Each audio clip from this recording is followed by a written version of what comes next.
non-Muslim are really getting behind the innocent Palestinian people. Sheikh Uthman, does this time feel a bit different from previous Alhamdulillah. Alhamdulillah wa salatu salam ala Rasulillah.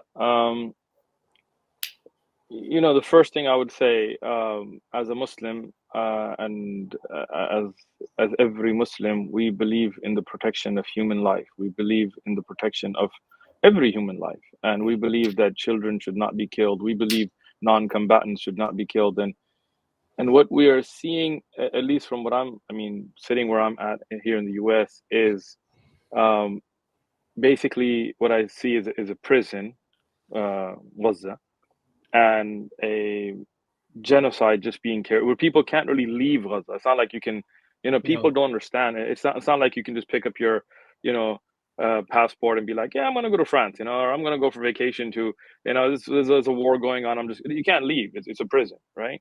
You have no electricity, you have no water, you have no food coming in, you have no help from anybody else, and then you're just, even if you have nothing to do with the ruling government there, even if you have nothing to do with anything, you're just sitting there getting bombed. And the insane thing is, the whole world is sitting there justifying it, which is crazy to me, right?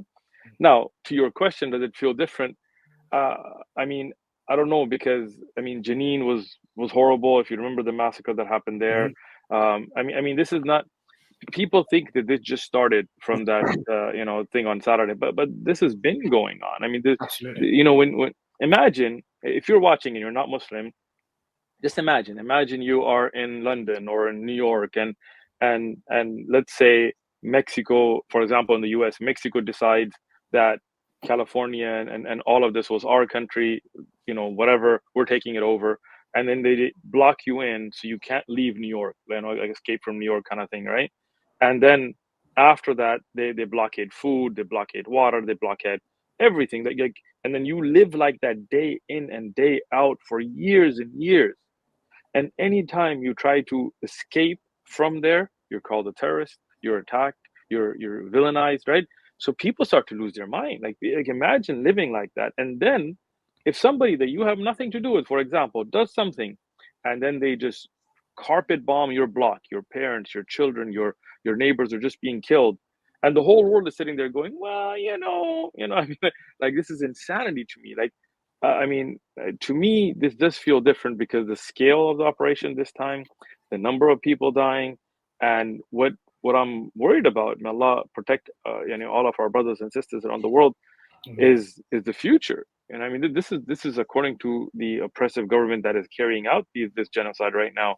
This is the beginning. they haven't even started the ground assault, right? And people around the world, news media, the way it's being.